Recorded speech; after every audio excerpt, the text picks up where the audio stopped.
심지가 견고한 자라는 제목의 말씀 함께 나누도록 하겠습니다. 우리 서로 함께 인사하실까요? 샬롬 반갑습니다. 참 잘 오셨습니다. 샬롬 반갑습니다. 우리 앞뒤에 계신 분들, 또 옆에 좌우에 계신 분들 서로 함께 인사하시죠. 네, 우리 복된 한 주간 보내셨습니까? 주님의 평화가 여러분과 지난 한 주간도 함께 하셨고 또 새로운 한 주간도 주님의 평화가 함께 하길 빕니다. 우리 안수 집사님, 우리 출동한 부대들 위해서 함께 기도해 주셨는데요. 우리 정말 많은 훈련들이 또 우리 야야 부대에 이루어지고 있는데 우리 모든 부대원들이 건강하고 평안한 가운데 승리하기를 늘 기도해 주시고요. 또 우리 가정마다도 기쁨의 은혜가 늘 넘치길 소망합니다. 네, 오늘 말씀 우리 심지가 견고한 자라는 제목입니다. 우리가 하나님에 대해서 우리 믿음의 심지가 견고해지고 또 든든히 세워져가는 믿음의 일꾼들 되길 소망합니다. 제가 어릴 때 이런 동화를 읽었습니다. 팔려가는 당나귀라는 그런 동화입니다. 여러분도 뭐 딱 기억이 안 나셔도 들으시면 본 적이 있는 것 같다라는 생각이 드실 겁니다. 우리 아버지와 아들이 옛날에 살고 있었어요. 근데 이 아버지와 아들이 가정에서 키웠던 당나귀를 시장에 갖다 팔기 위해서 이 나귀를 끌고 갑니다. 근데 이 나귀를 끌고 가다가 나귀를 이제 고삐를 잡고 같이 터덜터덜 걸어서 가고 있는데 어느 마을을 지나갈 때 사람들이 수군거립니다. 좀 먼 길 가는 것 같은데 나귀를 타고 가면 될 텐데 왜 이렇게 나귀를 끌고만 갈까? 참 힘들 텐데 이런 얘기를 듣게 된 것이죠. 그래서 그 아버지는 그렇구나, 이 나귀에다가 우리 아이들을 태워야겠다. 그래서 아들을 딱 그 나귀에 태우고 고삐를 잡고 가게 됩니다. 근데 그렇게 가는 길에 나무 밑에 앉아 있는 어르신들을 보게 되죠. 그 어르신들이 혀를 차면서 이렇게 얘기합니다. 요즘 놈들은 버릇이 없어. 아버지가 저렇게 땀 흘려 걷고 있는데 자기는 그 위에 타고 가는구만. 이런 얘기를 또 하는 겁니다. 그러자 이 아버지가 그런 소리를 들으면 안 되는데, 네, 그래서 아들을 내려놓고 자기가 탑니다. 이제 네가 좀 가, 내가 탈 테니. 그렇게 갑니다. 이제 아들이 고삐를 잡고 아버지는 나귀를 타고 갑니다. 가고 있는데 그 마을에 빨래터를 지나게 되는데 거기 있는 아주머니들이 이런 얘기를 막 수근수근 합니다. 저 애 나이도 어려 보이는데 저 아버지는 저게 뭐야? 애들 고생시키게 아빠만 저렇게 타고 애는 저렇게 힘들게 걷게 시키고 또 그렇게 해서 이제 자식을 학대하는 나쁜 아빠처럼 얘기를 막 하는 겁니다. 그래서 그건 아니었는데 안 되겠다. 얘 아들아 너도 타. 나귀에 이제 본인과 아들을 다 타고 함께 갑니다. 나귀를 타고요. 그랬더니 나귀가 이제 휘청했나 봅니다. 지나가다 사람들이 또 수군거리는 거죠. 저 조그만한 나귀에 도대체 사람이 어떻게 둘씩 탈 수 있나? 저 사람 너무 나쁜 사람이야. 동물을 학대하는 사람들 같아. 이런 얘기를 하는 겁니다. 이렇게 해도 저렇게 해도 말들이 많으니까 아버지는 화가 났어요. 그래서 어떻게 합니까? 지나가다가 있는 큰 나뭇가지에다가 이 당나귀를 묶습니다. 그리고 앞뒤로 아들과 함께 나귀를 메어가지고 들쳐메고 갔다. 네, 동화책이니까 뭐 그런 이야기가 있겠죠. 실제로 그렇게 했겠냐마는 이 이야기가 하는 주제는 무엇입니까? 이 이야기가 하는 교훈은 무엇입니까? 네, 실은 나의 물론 다른 사람들의 말을 무시할 수는 없겠죠. 귀담아 듣는 건 너무 중요한 일입니다. 하지만 다른 사람들의 말을 너무 지나치게 의식해서 자기 생각 없이 그렇게 이리저리 휘둘리는 사람들의 어떤 그런 무지함에 대해서 이야기하고 있는 그런 동화이겠죠. 다른 사람의 말을 너무 쉽게 듣고 그 말 따라가는 사람들은 이렇게 좀 어리석은 판단을 할 수도 있다. 그런 이제 이야기입니다. 근데 우리는 과연 삶을 살면서 과연 남의 이야기들에 얼마나 쉽게 흔들리고 있는지요? 아니면은 굳건하게 나의 길을 가고 있는지요? 이 아버지 참 줏대 없는 사람입니다. 이 사람이 이렇게 하면 이렇게 얘기하고 이 사람이 저런 말하면 이렇게 행동하고 실은 그렇게 행동하면서 올바른 판단을 잘 하지 못하는 그런 아버지의 모습이었는데 우리는 과연 얼마나 나의 확실한 줏대가 서 있는가? 보통 이런 표현 한번 물어볼까요? 여러분 혹시 줏대와 잣대의 차이를 아십니까? 둘 다 자주 쓰는 표현일 텐데요. 줏대 그리고 잣대. 근데 보통 이렇게 사전적인 의미는 줏대는요, 사물의 가장 중요한 부분으로서 또한 자기의 처지나 생각을 꿋꿋이 지키고 내세우는 기질이나 기풍. 보통 이제 먼저 사물보다는 사람에게 쓰는 표현으로서 내 생각이나 나의 어떤 그 마음을 끝까지 잘 지켜내는 어떤 그런 기질, 이런 것들을 보통 줏대가 있다, 뭐 이런 표현을 씁니다. 그다음 잣대는 무엇이냐면 자에서 온 말이겠죠. 그래서 어떤 현상이나 이 문제를 판단하는 데 의거하는 기준을 잣대라고 표현합니다. 그것을 비유적으로 표현하는 말, 이렇게 사전적인 의미가 나와 있어요. 이 잣대가 분명히 서 있는 사람, 이 잣대를 가지고 나의 어떤 기질이나 기풍을 세워가는 것을 줏대라고 이야기합니다. 우리는 살아가면서 흔히 범하는 잘못 중에 하나가 자기 줏대 없이 살아가는 겁니다. 나의 줏대가 서 있지 않는 이유는 나의 분명한 기준이 되는 잣대가 없기 때문에 그렇습니다. 남의 생각에 따라 내 생각이 분명하게 있지 않기 때문에 내 생각과 내 판단은 이 소신 있게 이루어지지 못하고 남의 어떤 기준을 잣대 삼다 보니까 다른 사람들의 요구에 억지로 맞춰 살게 되고, 그러다 보니까 참 흔들리는 자기 줏대 없는 삶을 살게 된다는 것이죠. 다른 사람들의 장단에 춤추게 되고요. 그런 이유는 자신의 기준, 자기 잣대가 없기 때문에 나의 줏대가 세워지지 못한다라는 것입니다. 그러기 위해서는 우리는 과연 어떻게 살 것인가? 내가 나의 잣대를 세우기 위해서 나의 어떤 기준이 되어지는 그런 잣대, 그 잣대가 있어서 나의 분명한 가치관이 세워지고 나의 분명한 기준이 세워지는 삶을 어떻게 하면 살 수 있을 것인가? 기준이 없이 들쭉날쭉한 잘못된 잣대로 자기 인생을 재고 있진 않은가? 군에 있으면 이렇게 하고, 또 퇴근하면 또 이렇게 행동하고, 또 가정에서는 이렇게 행동하고, 또 우리 교회 와서는 이렇게 행동하고, 실은 상황에 따라 매일매일 바뀌어지는, 물론 우리 상황에 따라 맞춰 살아야 되지만 케이스에 따라서 상황에 따라서 유연하게 또 우리는 움직여야 하지만, 그럼에도 불구하고 분명한 나의 기준과 잣대가 필요할 때가 많이 있습니다. 특히나 우리가 그리스도인으로서 나의 분명한 줏대를 세우기 위해서, 하나님 백성다운 줏대를 세우기 위해서는 분명한 기준이 되는 잣대가 필요합니다. 그 기준이 되는 잣대는 바로 하나님이시죠. 우리가 그리스도인은 하나님이라는 분명한 기준이 필요합니다. 하나님의 뜻, 하나님의 약속, 하나님의 어떤 은혜, 하나님의 축복, 그리고 하나님에 대한 감사가 그 잣대가 되어야 합니다. 우리는 과연 그 하나님에 대한 잣대를 세워가면서 내 인생을 걸어가고 있는가? 오늘 함께 봉독한 이사야 26장의 본문은 이스라엘 백성이 위기 상황 가운데 처해 있을 때 이사야 선지자가 이야기했던 말씀입니다. 당시 이스라엘 백성은 분명한 잣대가 있습니다. 그 잣대는 무엇이냐면 바로 하나님에 대한 신앙이죠. 이스라엘 백성의 가장 기본은 하나님에 대한 야훼 신앙이었습니다. 하나님에 대한 신앙이죠. 우리는 지금 예를 들면 헌법이 세워져 있죠. 어떤 국민에 대해서 이런 권리가 있고 이런 기준이 있고, 이 모든 기준을 어떤 이 법으로 세워 놓았습니다. 이스라엘 민족은 하나님에 대한 신앙이 가장 기본된 십계명이 그들의 가장 신앙의 기본이고 삶의 기준이 됩니다. 오늘 말씀 3절 말씀 보시면 이렇게 이야기하죠. 주께서 심지가 견고한 자를 평강으로 지키시는 이는 그가 주를 의뢰함이니이다. 이스라엘 민족이 평안을 누리기 위해서는, 번영을 누리기 위해서는 하나님께 지켜주셔야만 하는데, 그 지켜주심의 가장 기본은 심지가 굳건해야 한다라고 이야기합니다. 근데 그 심지가 굳건함은 주를 신뢰하기 때문이다, 하나님을 신뢰하기 때문이다라고 이야기하는 거죠. 하나님을 신뢰하는 그 기준이 분명히 서 있을 때 하나님께서 이스라엘 백성에게 번영과 평화를 주시겠다라고 약속하셨다는 겁니다. 왜 그들에게 번영과 평화가 필요했겠나? 당시 이스라엘 백성은, 특히나 남유다 왕국은 거대한 강대국들에게 끊임없이 침략과 괴롭힘을 당하고 있는 상황이었습니다. 북쪽에는 아수르 제국이, 남쪽에서는 이집트 제국이 계속해서 세력을 키워가면서 이 작은 나라였던 유다 왕국을 침략하고 괴롭히고 그들에게 속국이 되기를 요청합니다. 그럴 때마다 이 유다 왕국은 흔들리죠. 어느 편에 서는 게 유리한 판단일까? 어느 편에 서는 게 더 잘한 선택일까? 외교를 하는 건데 이 외교를 참 쉽지 않습니다. 왜냐하면 어느 쪽에 서야 될지 잘 헷갈리거든요. 아수르 편에 서면 좋은 것 같은데 이집트가 공격하고, 이집트 편에 서면 아수르가 싫어하고 미워하고, 그러니까 지금 우리가 너무 미국 편에 서면 중국이 싫어하고, 또 중국 편에 너무 서면 또 미국이 싫어하고, 약간 이렇게 눈치 보는 것처럼 실은 이스라엘 이 남유다 왕국은 아수르 편에서도 눈치가 보이고 이집트 편에서도 눈치가 보이고 독자 노선을 가기엔 너무 힘이 약하고 이런 상황이었습니다. 근데 이 유다 왕국의 왕들은 실은 매번 왔다 갔다 했어요. 한 왕이 다스리는 순간순간에도 이쪽 편에 섰다가 저쪽 편에 섰다가, 그러면서 양쪽에게 얻어맞기 시작하는 거죠. 그래서 침략도 당하고 괴롭힘도 당하고 더 비굴한 이런 조약을 맺기도 하고 그런 상황이었습니다. 그러다가 이 남유다가 아수르에게 막 이렇게 의지한 적이 있었어요. 그런데 의지를 하다 보니 이 아수르 제국의 입장에서는 이 남유다 왕국이 완전히 우리 편이 되어주는구나, 그렇다면 너희는 우리의 신하가 되어라. 그래서 거의 속국이 되어버립니다. 그러자 살기가 너무 힘든 거죠. 그래서 이건 안 되겠다. 그래서 이집트에게 도움을 좀 요청해야겠다 해서 이집트 편으로 몰래 이렇게 선을 댑니다. 그러자 아수르가 화가 나지 않았겠어요? 그래서 그들에게 본때를 보여줘야지, 이참에 우리의 말도 안 듣는 속국이었던 이 남유다 왕국을 먹어버려야겠다. 그래서 군사를 일으켜가지고 남유다 왕국을 쳐들어옵니다. 그래가지고 이 예루살렘 이 성읍이 거의 함락 직전에 있었어요. 아수르에게. 우리 역사를, 구약 성경을 공부해 보신 분들은 알겠지만 아수르에게 북이스라엘 멸망했고요. 남유다는 멸망당하지 않습니다. 남유다는 그 다음에 나타나는 바벨론에게 멸망하죠. 아무튼 아수르가 거의 이 남쪽에 있는 유다 왕국도 거의 함락할 만했습니다. 그런 상황에서 오늘 이사야 선지자가 이야기하는 겁니다.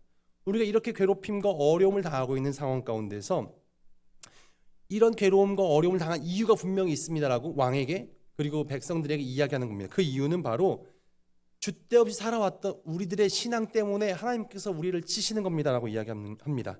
야훼 신앙에 대한 분명한 심지를 잃어버렸기 때문에 하나님께서 유다에 대해 심판하시는 겁니다.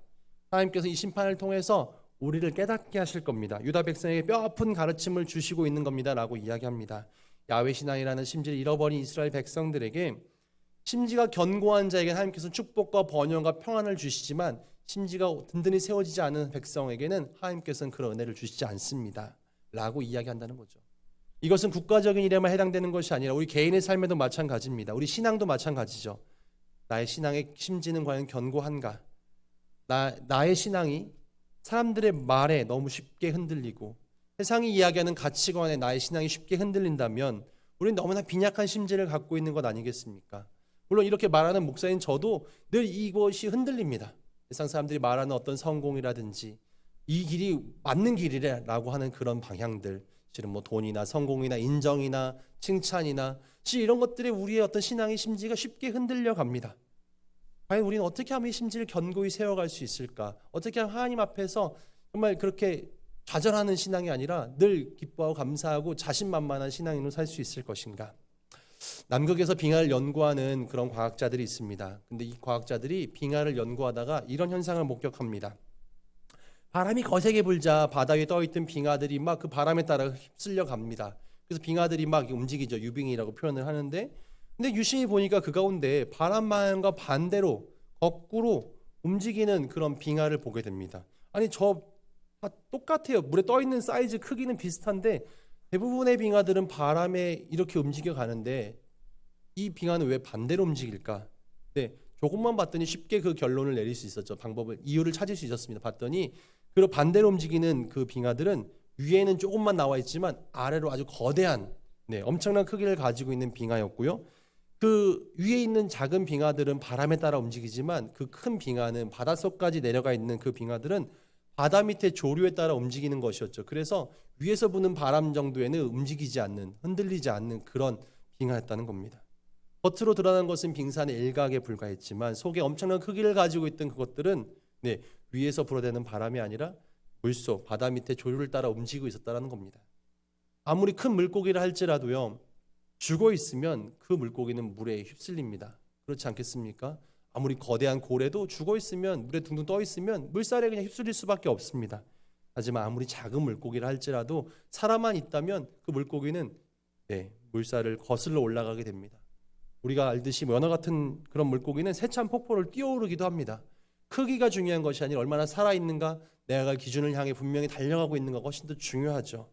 자기 세계를 가지고, 자기 기준을 가지고, 자기 잣대를 가지고 분명한 줏대를 세워가는 사람은 시류에 따라 움직이는 것이 아니라 자기 기준을 따라 움직입니다. 자기 세계를 따라 갈 수 있죠. 특히나 우리 신앙 가운데 분명한 기준을 가지고 심지가 견고한 채 살아가는 사람은 세상 사람들이 볼 때 바보처럼 보여져도, 위험해 보이기도 해도, 무모해 보이는 것처럼 보이기도 하지만 사실은 아름답죠. 설사 그 길이 세상에서 얘기하는 행복의 길이 아니다 할지라도, 세상에 말하는 성공의 길이 아니다 할지라도 내가 하나님의 말씀 가운데 든든히 서 있어서 분명한 길을 간다면 그 무모해 보이는 그 길이 행복한 길일 수 있습니다. 행복이 이미 밖에서 찾는 것이 아니라 내 안에 찾고 있기 때문에 그렇습니다.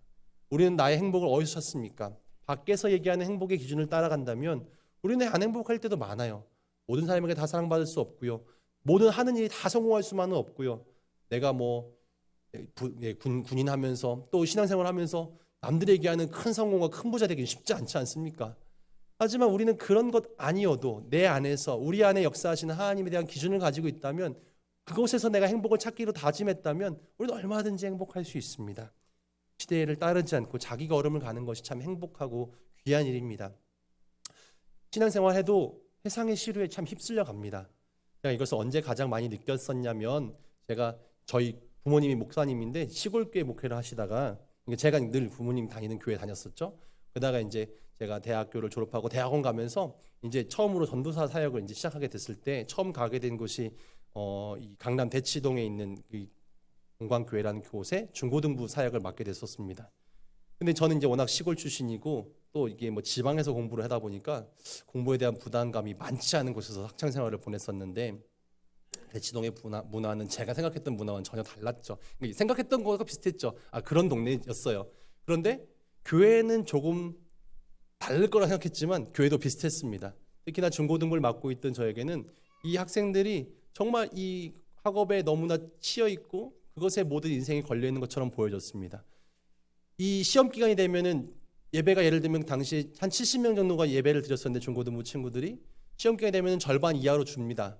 애들이 막 2, 3주씩 교회 나오지 않아요. 왜냐하면 그때마다 학원에 특별 과외들이 있거든요. 특별 수업들이 일요일마다 토요일마다 주일마다 잡혀 있습니다. 전도사님 뭐 오늘 수업이 있어서 학원에서 한 특별한 수업이 있어서 오늘 못 옵니다. 얘기를 합니다. 너무 속상하죠. 그때는 저는 근데 또 착한 전도사가 되겠다고 그렇구나. 아이고 너무 힘들겠다. 그래 그럼 시험 잘 치르고 다음 주에 꼭 오자. 실은 뭐 이렇게밖에 얘기를 못했던 것 같아요. 그냥 뭐 야 안 돼. 무조건 교회 와야지. 예배 드려야지. 이런 얘기 잘 못했어요. 그냥 그러고 좀 속상해만 하는 거죠. 그렇구나. 그래 알았어. 그러면은 다음 주에는 어떻게 변경할 수는 없었겠지. 그래 알았어. 다음 주에 꼭 오자. 이 정도만 말하고 말았던 것 같아요. 그러면서 또 여름 방학이 됩니다. 이제 수련회를 계획하죠. 수련회를 갑니다. 근데 또 뭐 수련회 가는데 또 절반도 안 돼요. 왜? 방학마다 또 얼마나 많은 또 그런 특별한 수업들이 많이 있습니다. 우리 장로님 자제들, 뭐 권사님 자녀들, 뭐 안수집사님, 뭐 그런 친구들도 별 수 없어요. 아무리 신앙이 좋아도 그 수업들, 과외들 뭐 열심히 학원 다니는 겁니다. 그래서 막 우리 담임 목사한테 얘기 드렸어요. 이게 맞습니까? 이거 어떻게 합니까? 이거 강하게 좀 몰아붙여야 되는 거 아닙니까? 아무리 학업이 중요하고 아무리 세상에서 좋은 학교 가고 성공하는 건 중요하겠지만 이 청소년이 저도 마찬가지로 저도 중고등부 시절에 고등학교 시절에 특별한 하나님에 대한 어떤 소명을 가지고 하나님을 만나게 되고 그런 소전의 기회가 얼마나 소중하고 귀합니까? 근데 그런 기회를 우리 학생들이 맛보아야 되는데 이거 다 학교에 가고 학원에 가고 인생의 목표를 거기에만 걸고 있으면 이게 옳습니까? 라고 막 했어요. 하지만 얼마나 쉽지 않은지요. 뭐 그렇게 담임 목사님도 막 얘기합니다. 이번에 수련 너무 귀한 기회입니다. 우리 자녀들, 우리 성도님들, 우리 자제들을 꼭 수련회에 보내주십시오. 너무 뭐 이런 얘기를 한참 하셨지만 정말 쉽지 않음을 경험하게 되었습니다. 얼마나 이 세상의 시류와 다른 길을 간다는 게 얼마나 힘든가를 경험하게 되었죠. 네, 우리는 과연 어떤가? 저도 이제 그 시절에는 그렇게 생각했지만 또 제가 이제 자녀를 키우는 입장에서 공부를 하라고 이야기하면서 실은 얼마나 과연 나는 우리 자녀에게 그 자식의 어떤 꿈과 어떤 고민과 이런 것에 관심 갖는 거 아니면 왜 이 학습지를 풀지 않았을까? 왜 오늘 해야 될 일을 공부를 하지 않았을까? 야 빨리 조용히 하고 놀지만 말고 야 게임 좀 그만하고 핸드폰 좀 그만 쳐다보고 빨리 들어가서 그거 해야지. 이런 잔소리만 하고 있는 저를 발견하면서 그냥 세상이 얘기하는 이런 시류들 당연히 해야 되는 것들만 따라가고 있는 저의 모습을 늘 또 발견하는 거죠.